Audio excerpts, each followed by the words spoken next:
Voilà, mardi soir, alors que je terminais donc un travail avant de rentrer, il était presque 7 heures et une jeune fille s'est arrêtée devant le café Change et donc regardait avec beaucoup d'attention ce local et les livres. Et donc je l'ai invitée à rentrer et on a échangé ensemble. Je lui ai expliqué le concept du café Change et elle m'a demandé si elle pouvait regarder les livres. Donc c'est ce qu'elle a fait. Et donc nous avons continué notre échange. Je lui ai demandé si elle était chrétienne. Elle me dit je l'ai été. Et puis ensuite, je lui ai proposé donc de lui raconter mon expérience de foi. On s'est assis, puis j'ai eu l'occasion de lui expliquer comment cette rencontre avec un voisin qui vivait sa foi de manière joyeuse avait été l'élément déclencheur pour m'intéresser aux choses de Dieu d'une manière différente. Et puis, quand j'ai eu terminé, très direct, elle m'a dit mais qu'est-ce que ça change pour vous la foi au quotidien? Donc j'ai pu lui expliquer que non seulement ça donne la réponse aux questions indispensables et fondamentales de la vie, d'où je viens, où je vais, pourquoi je suis là, ça me donne une espérance, et surtout c'est une personne qui m'accompagne au quotidien, qui me guide, sur qui je peux m'appuyer, en qui je peux me confier. À bien y réfléchir, je m'aperçois que les plus grandes expériences que j'ai pu faire dans ma vie, dans le domaine de la foi, ne sont pas des expériences intellectuelles, mais sont tous des moments où j'ai été profondément touché par l'amour de Dieu pour moi.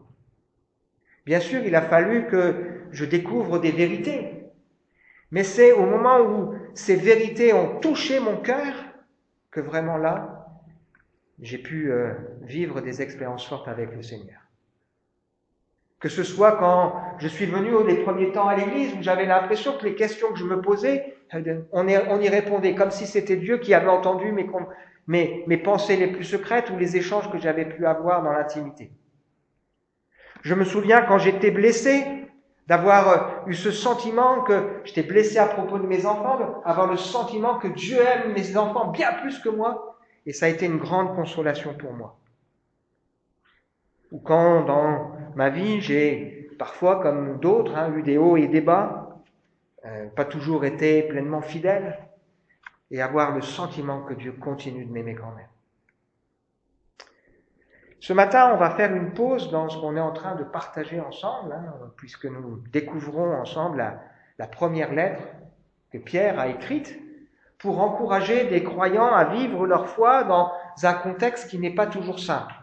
Et on a vu ensemble que ce contexte dont parle Pierre ressemble beaucoup à la vie dans laquelle nous nous trouvons, parce qu'on a vraiment ce désir que ce qu'on partage ici soit ancré dans la vraie vie.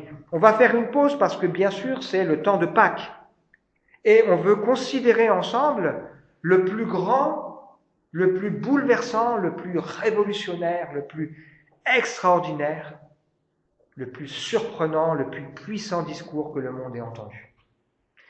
Un discours qui tient en 7 paroles, prononcées entre ciel et terre.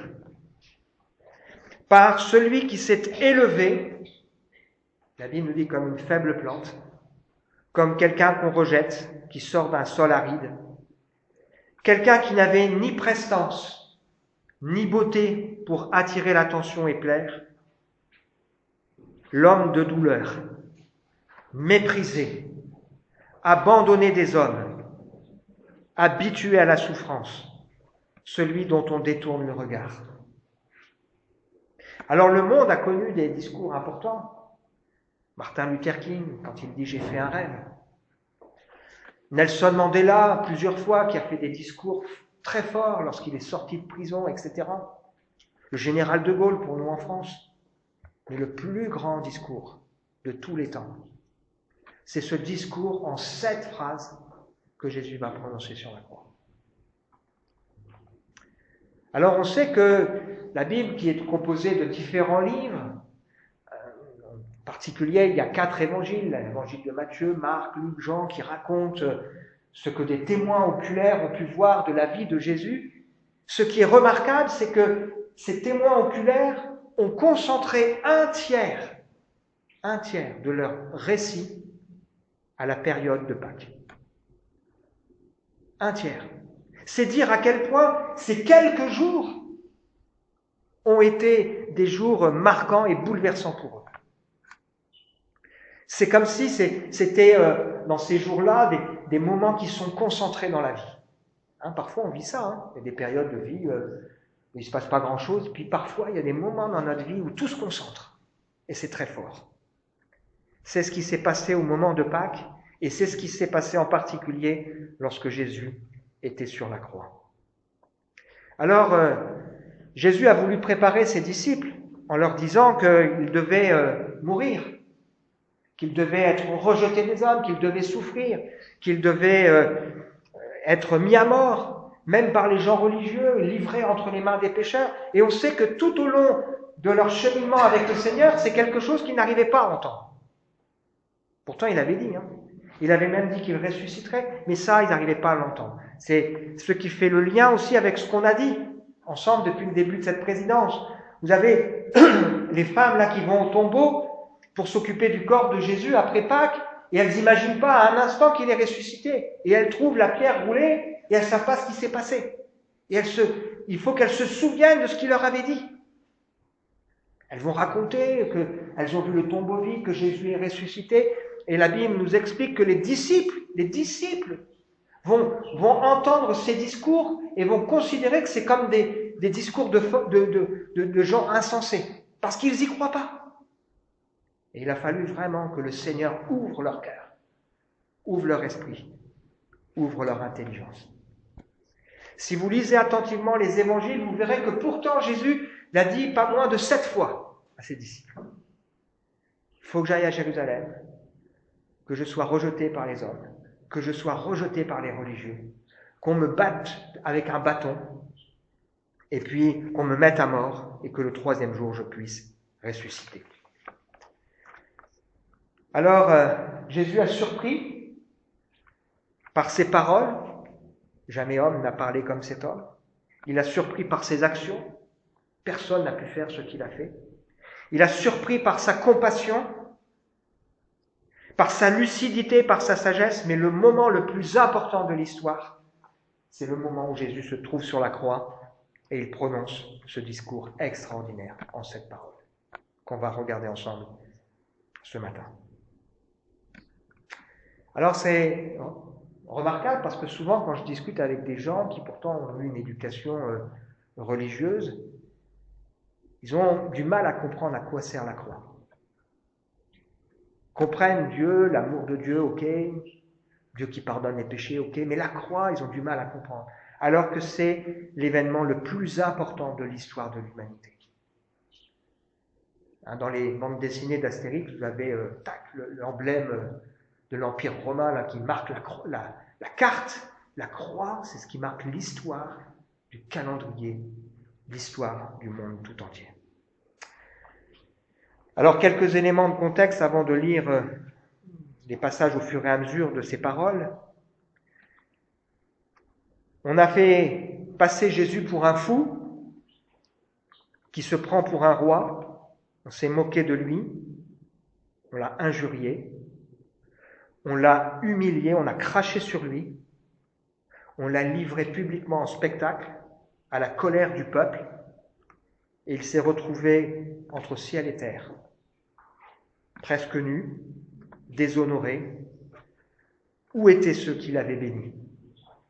Où étaient ceux qui l'avaient nourri? Où étaient ceux qui l'avaient délivré?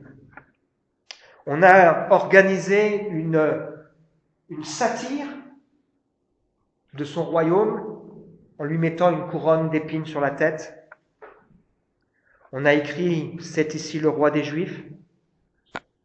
On a mis à côté de lui 2 brigands comme si c'était un roi entouré de ses 2 plus sages conseillers. On s'est agenouillé devant lui comme si on le respectait. On a proposé de lui offrir du vin comme si on le servait, mais tout ça était de la moquerie. Avant qu'il monte sur la croix, on lui a mis une cape, on lui a donné un roseau comme si c'était le sceptre du roi. Puis après, on a repris le roseau, puis on lui a frappé la tête. On a hurlé à mort, crucifie-le. La croix, c'est une folie pour les Juifs, ridicule et incompréhensible. un scandale pour les Juifs et une folie pour ceux qui sont Grecs. Mais c'est la puissance de Dieu qui nous ouvre la porte du salut. Un roi, normalement, c'est quelqu'un qui se fait servir. C'est quelqu'un qui frappe du poing lorsqu'il c'est nécessaire. C'est quelqu'un qui s'impose, qui anéantit ses ennemis, mais on découvre un roi différent, qui est venu pour servir, qui est venu pour mourir, qui est venu pour pardonner, qui est venu pour partager son règne et son royaume. Alors on va lire ensemble, tout d'abord dans l'évangile de Luc, chapitre 23. Donc c'est traduit en ukrainien parce qu'on a des amis ukrainiens ici. Avec Jésus, on amena aussi 2 autres hommes, des bandits qui devaient être exécutés en même temps que lui. Lorsqu'ils furent arrivés au lieu appelé le crâne, on cloua Jésus sur la croix, ainsi que les 2 bandits, l'un à sa droite, l'autre à sa gauche. Jésus pria, « Père, pardonne-leur, car ils ne savent pas ce qu'ils font. » Les soldats se partagèrent ses vêtements en les tirant au sort. La foule se tenait tout autour et regardait. Quant au chef du peuple, il ricanait en disant « Lui qui a sauvé les autres, qu'il se sauve donc lui-même s'il est le Messie, l'élu de Dieu. » Les soldats aussi se moquaient de lui. Ils s'approchaient et lui présentaient du vinaigre en lui disant « Si tu es le roi des Juifs, sauve-toi toi-même. » Je ne sais pas vous, comment vous êtes, mais souvent quand un homme ou une femme souffre, il ne faut pas l'embêter. Et on n'a pas besoin de beaucoup souffrir pour ça. Quand on a mal à la tête, par exemple, si les enfants à côté y crient, on a du mal à supporter. Si on a une épine dans les doigts, ou si on a une poussière dans l'œil, une petite souffrance, si on a mal au dos, on supporte beaucoup moins les choses. Et que se passe-t-il quand on souffre? Souvent, on a du mal à penser juste, on a du mal à juger juste, on a du mal à bien réagir. La souffrance nous désoriente et elle amplifie tout. Mais que fait Jésus alors qu'il est là dans une souffrance atroce et horrible? Il prie. Et il prie pour les autres. Et il prononce une des phrases révolutionnaires: « Père, pardonne-leur, ils ne savent pas ce qu'ils font. » Jésus demande à Dieu le pardon en disant « Les hommes qu'ils sont en train de me livrer, l'humanité ne mesure pas les conséquences de ces actes. » Pourtant, ils avaient conscience qu'ils faisaient mourir un innocent. Plusieurs fois, on a prononcé que Jésus était innocent. Mais ils ne mesuraient pas les conséquences de leurs actes. Peut-être que quelqu'un se dira ce matin, mais moi, j'étais pas avec eux. Et moi, j'ai jamais rien fait à Dieu. La Bible nous explique que nous avons tous été créés par Dieu pour être en relation avec lui. Et le fait de ne pas avoir de contact, de relation avec lui, c'est une souffrance pour Dieu. Le fait de vivre notre vie comme si Dieu n'existait pas, comme la parabole du fils prodigue, on demande à pouvoir profiter de tout ce que Dieu a, et on fait comme s'il était mort, il n'existait pas, et on vit notre vie. C'est une souffrance pour Dieu. Qui n'a jamais souffert de quelqu'un qu'il connaît, qui détourne le regard, qui fait comme s'il ne le voyait pas, qui l'ignore et qui l'humilie? Alors que Jésus est là entre ciel et terre, dans d'atroces souffrances, la première parole que Jésus a, c'est « Père, aie pitié d'eux, pardonne-leur. Ils ne mesurent pas les conséquences de leurs actes. » L'ironie, c'est que normalement, quand on voit quelqu'un qui souffre, on a quand même de la compassion. Et que normalement, dans ces moments-là, on n'en rajoute pas. Mais là, qu'est-ce qu'on remarque? On remarque une foule avec des soldats qui se moquent, qui lui présentent du vinaigre et qui lui disent « Encore si tu es le roi des Juifs, sauve-toi et sauve-nous. » Deuxième parole, Au-dessus de sa tête, il y avait un écriteau portant ces mots, celui-ci est le roi des Juifs.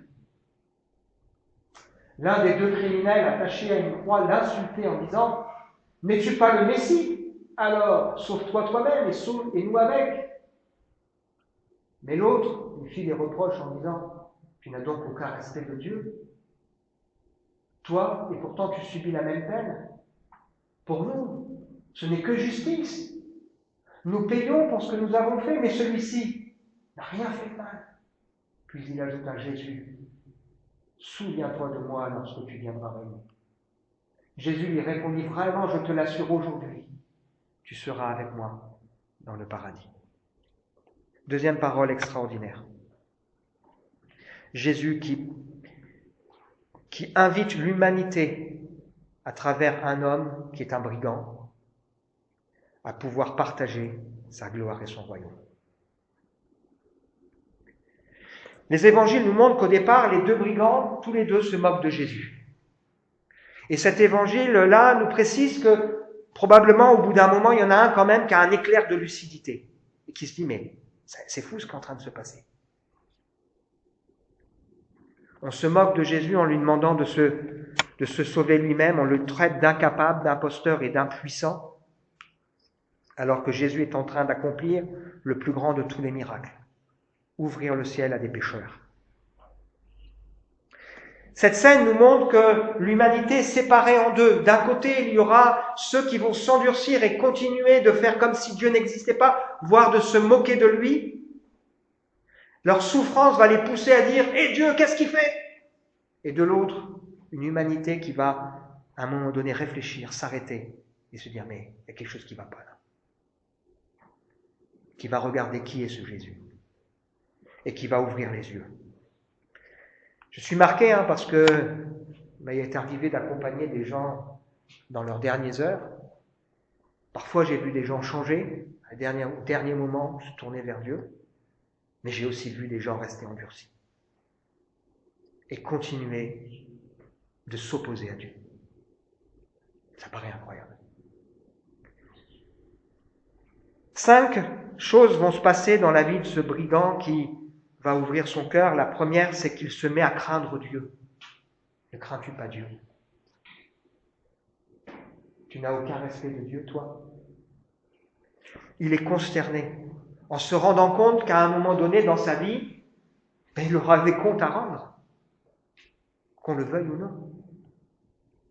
Qu'on le veuille ou non, à un moment donné dans notre vie, nous aurons des comptes à rendre à Dieu.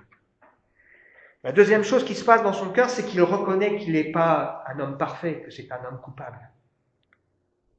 Et qu'il a commis des erreurs. Il reconnaît, troisième chose, l'innocence de Jésus. Mais celui-ci n'a rien fait de mal. Et puis il ose se tourner vers Jésus et faire cette prière. Souviens-toi de moi, parce que tu viendras dans ton règne. Donc il croit à l'innocence de Jésus et il comprend que Jésus est le moyen que Dieu a donné pour le salut. Et il prie.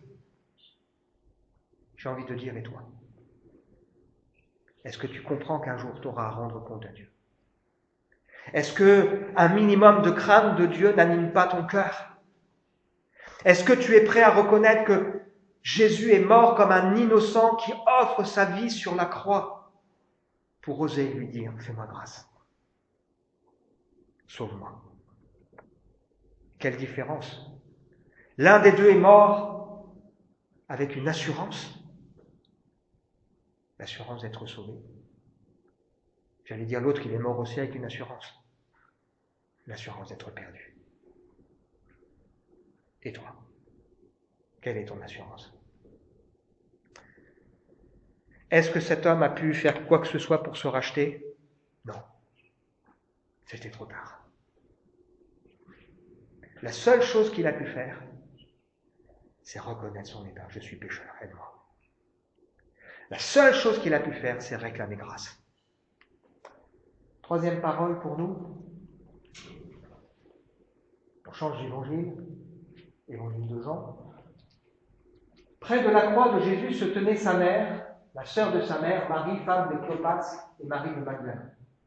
En voyant sa mère et à côté d'elle le disciple qu'il aimait, Jésus dit à sa mère, « Voici ton fils !» Puis il dit au disciple, « Voici ta mère !» À partir de ce moment-là, le disciple l'a pris chez lui.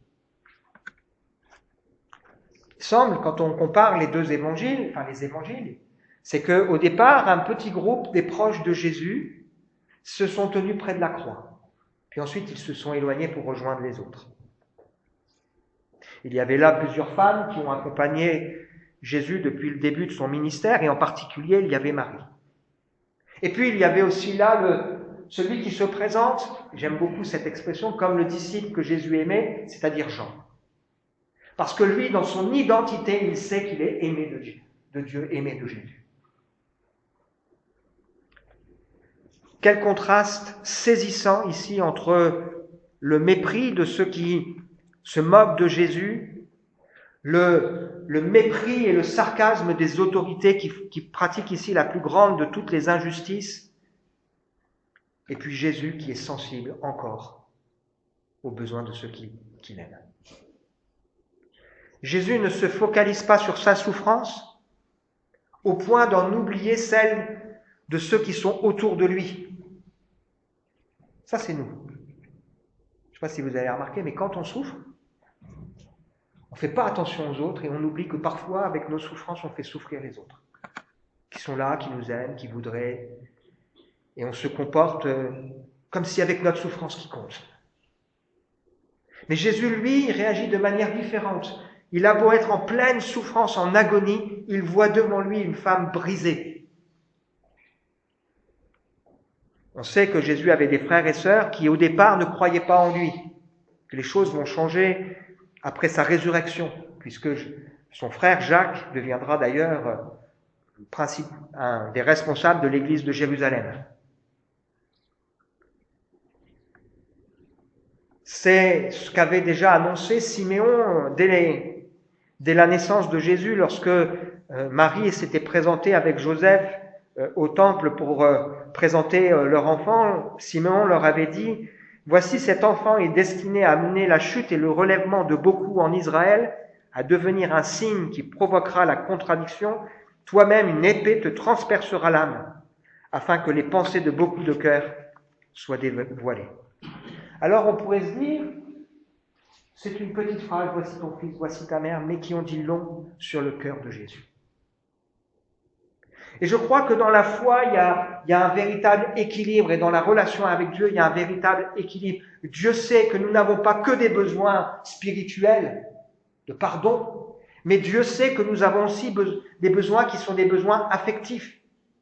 Dieu sait que nous avons aussi des besoins matériels. Dieu sait que nous avons aussi des besoins qui sont physiques. Nous sommes un tout. Et ce serait une folie de dire contente-toi de lire la Bible et puis après, vas-y. Il n'y a pas que ça dans la vie. Et Dieu le sait. C'est pour ça que quand il enseigne la prière, il nous invite à demander pardon pour nos offenses, mais il nous invite aussi à demander à Dieu de nous donner le pain. Parce que ça fait partie de la vie. Et dans ce moment important, Jésus, qu'est-ce qu'il fait? Il confie sa mère à Jean pour qu'il en prenne soin, et il confie Jean à sa mère pour que ensemble ils puissent se serrer les coudes et se réconforter, parce que Jésus sait que cette femme est brisée, et il sait aussi que ce disciple, il est plein de tristesse. Et c'est important pour moi, c'est important pour nous. C'est un honneur pour Jean d'être mis comme ça à contribution. Mais c'est important pour chacun de nous de réaliser que Dieu s'intéresse aussi à nos besoins, autres que spirituels, parce que nous formons un grand tout. Il s'intéresse à nos besoins affectifs. Il sait que c'est pas facile d'être seul. Il s'intéresse quand nous souffrons. Il sait que c'est pas facile d'être malade, d'être blessé, brisé. Il s'intéresse aussi à nos besoins sur le plan matériel. Il sait qu'on a besoin de travailler et d'avoir ce qu'il faut pour vivre. Quatrième parole. À partir de midi et jusqu'à 3 heures de l'après-midi, le pays entier fut plongé dans l'obscurité. Vers 3 heures, Jésus cria d'une voix forte, « Élie, Lama Sabachthani, ce qui veut dire mon Dieu, pourquoi m'as-tu abandonné?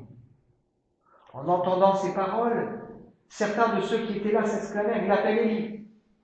L'un d'entre eux courut aussitôt prendre une éponge qu'il imbiba de vinaigre, il la piqua au bout d'un roseau et la présenta à Jésus pour qu'il boive, quand les autres lui dirent, attends, on va voir si Élie vient le délivrer. À ce moment, Jésus poussa de nouveau un grand cri et rendit l'esprit. Voici qu'au même instant, le rideau du temple se déchira en deux, de haut en bas, la terre trembla, les rochers se fendirent. Les tombes s'ouvrirent et les corps de beaucoup d'hommes fidèles à Dieu qui étaient morts ressuscitèrent. Ils quittèrent leur tombeau et après la résurrection de Jésus, ils entrèrent dans la ville sainte au bout où beaucoup de personnes les virent. Je ne sais pas si on peut imaginer cette scène. On n'est pas le soir, hein. Tu l'as chanté tout à l'heure, on est en plein midi, c'est-à-dire au moment où le soleil est sur son zénith. Et là, d'un coup, les ténèbres viennent sur tout le pays. Pas pour durer un gros nuage, mais ça va durer pendant 3 heures. Jésus se trouve à ce moment-là au sommet de son angoisse. Le jugement, la condamnation de Dieu tombe. Et Jésus, là, expérimente le sort de l'homme séparé de Dieu. Il s'est fait pécheur pour nous, il a pris le péché pour nous, et il expérimente à ce moment-là le sort de l'homme séparé de Dieu. On voit ici le jugement de Dieu qui tombe comme plusieurs fois c'est arrivé dans la Bible où il y a eu comme ça des ténèbres qui marquent le jugement de Dieu dans les 10 plaies d'Égypte, par exemple, il y a ça. Ou quand il y avait cette nuée qui séparait le peuple juif du peuple des Égyptiens, il y avait cette nuée qui était là, éclairante d'un côté et sombre de l'autre. Et on voit ici Dieu qui juge le péché du monde. Le prophète Habakkuk nous dit ceci, « Tes yeux sont trop purs pour voir le mal, et tu ne peux regarder l'iniquité. Dieu ne peut voir le péché, même sur son propre Fils. » Jésus n'est pas mort en martyr pour une cause juste. Il n'est pas mort comme un simple innocent, condamné à mort, ou comme un geste héroïque par rapport à l'humanité. Il est mort dans un sacrifice de substitution. Il a pris notre place. Et Dieu a frappé Jésus comme il frappera les pécheurs. Et le fait qu'il y a là les ténèbres qui sont, ça nous montre que quand le jugement de Dieu tombera, il n'y aura plus de consolation. Et la Bible nous dit que ce qui caractérise l'enfer, c'est qu'il n'y aura pas de consolation. C'est le moment le plus violent pour Jésus et pour Dieu. Eux qui vivent une parfaite communion et une parfaite intimité, cette communion est brisée. Jésus et Dieu sont séparés. Jésus avait déjà accepté une partie de séparation en se faisant simple homme, mais là, on le voit qui est tordu d'angoisse par rapport à ce qui se passe. Il y a un homme qui est là, qui assiste à la scène, il veut prendre un peu de vin, là, et puis aller lui donner. Et puis vous avez les autres qui sont encore en discussion, qui disent non, fais pas ça. Attends, laisse, on va voir ce qui se passe. Il est méprisé, abandonné des hommes, homme de douleur, habitué à la souffrance. Il était semblable à ceux devant lesquels on détourne les yeux. Méprisé. Nous n'avons fait aucun cas de sa valeur. Pourtant, en vérité, c'est de nos maladies qu'il s'est chargé, c'est de nos souffrances qu'il a prises sur lui, alors que nous pensions que Dieu l'avait puni, frappé et humilié. Mais c'est pour nos péchés qu'il a été percé. C'est pour nos fautes qu'il a été brisé. Le châtiment qui nous donne la paix est tombé sur lui. Et c'est par ses meurtrissures que nous sommes guéris. L'Éternel a fait retomber sur lui l'iniquité de nous tous. 3 heures de ténèbres. Au moment où les sacrificateurs sont tranquillement dans le temple, en train d'offrir les sacrifices pour Pâques, tremblement de terre, le voile du temple se déchire. la nouvelle alliance est créée. La vie triomphe de la mort. Des morts sortent de leur tombeau et rentrent en vie. La suite, qui se passe un peu en même temps. Après cela, Jésus, sachant que désormais tout était achevé, dit pour que l'écriture soit accomplie, « J'ai soif ». Près de là se trouvait un vase rempli de vinaigre. On attacha donc une éponge imbibée de ce vinaigre au bout d'une branche d'hysope et on l'approcha de la bouche de Jésus. Quand il eut goûté le vinaigre, Jésus dit, « Tout est accompli », pencha la tête et rendit l'esprit. Jésus est pleinement humain, il a soif. Il accomplit ici la parole qui est annoncée dans le psaume 69, « Ils mettent du fiel dans ma nourriture et pour apaiser ma soif, ils m'abreuvent de vinaigre. » On lui tend ce vinaigre avec une branche d'hysope. C'est cette branche d'hysope dont on s'est servi lorsque c'était la Pâque juive pour marquer les poteaux et les linteaux des portes. Quelle ironie, hein? Et puis Jésus prononce cette 6e parole, « Tout est accompli ». Rien n'est à ajouter à l'œuvre de Dieu. Il a pleinement satisfait la justice divine, le soleil peut revenir. Il peut maintenant pleinement retourner dans la gloire comme nous-mêmes nous pouvons nous approcher de Dieu avec confiance. Si nous avons été comme ce brigand, nous avons reconnu nos fautes et accepté le Sauveur. Il n'y a plus de condamnation pour ceux qui confient leur vie en Jésus-Christ parce qu'il a pris ma place sur la croix. Aujourd'hui, à travers son œuvre, je peux devenir enfant de Dieu. Je peux hériter des promesses. Je peux espérer pour toute l'éternité, pour moi-même et aussi pour les autres. Dernière parole. Il était environ midi. Luc raconte la même histoire. Quand le pays tout entier fut plongé dans l'obscurité, cela dura jusqu'à 3 heures de l'après-midi. Le soleil resta entièrement caché. Le grand rideau du temple se déchira par le milieu. Jésus poussa un grand cri. « Père, je remets mon esprit entre tes mains. » Après avoir dit ces mots, il mourut. En voyant ce qui s'était passé, l'officier romain rendit gloire à Dieu en disant « Aucun doute, cet homme était juste. » Après avoir vu ce qui était arrivé, tout le peuple venu en foule pour assister à cette exécution s'en retourna en se frappant la poitrine. Dernière parole de Jésus. Il est retourné, la réconciliation avec Dieu est pleine. Jésus a appelé dans les évangiles 170 fois Dieu Père.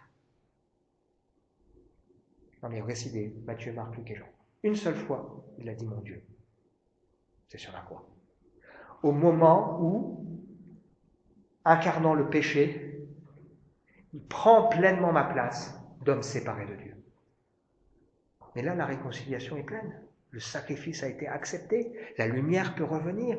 Le voile du temple qui sépare le lieu saint du lieu très saint. Le lieu très saint, c'est la présence de Dieu. Maintenant, la présence de Dieu est accessible pour celui qui croit. Et il peut dire, Père, je remets mon esprit entre tes mains. 3 réactions.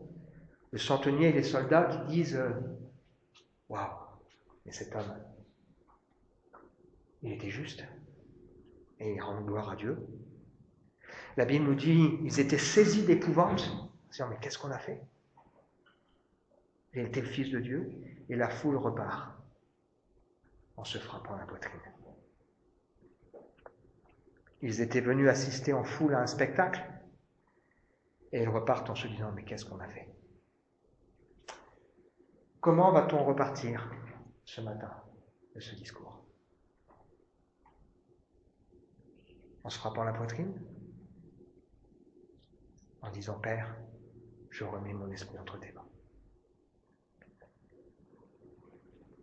Père, pardonne-leur. Ils ne savent pas ce qu'ils font. Vraiment, je te l'assure, aujourd'hui même, tu seras avec moi dans le paradis.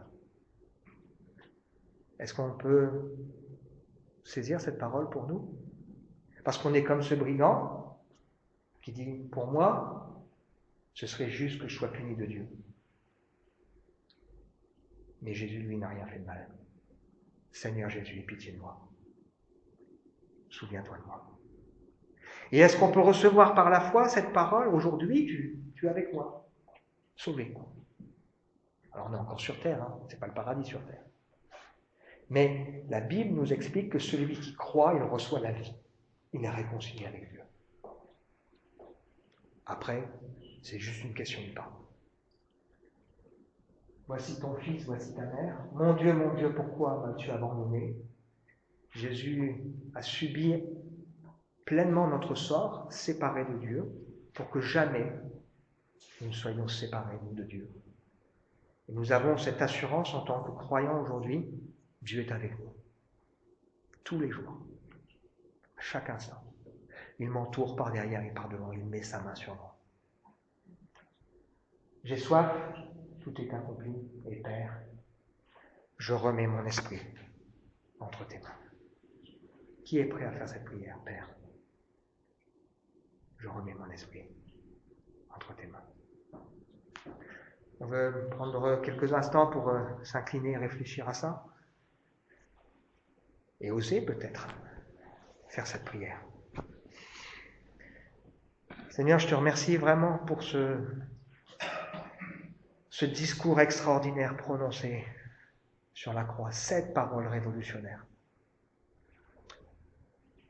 qui me touche, Seigneur, encore ce matin quand j'y réfléchis. Et je prie, Seigneur, que personne ne ressemble à ce brigand qui continue de lever le poing contre Dieu ou qui continue à manifester son indifférence comme si c'était normal la croix. S'il y a bien un événement de l'histoire de l'humanité qui est anormal, c'est la croix. Je prie, Seigneur, que chacun de nous puissions faire cette prière. Père, je remets mon esprit entre tes mains. Tu as tout accompli. Tu as payé le prix. Je suis pardonné en Jésus-Christ.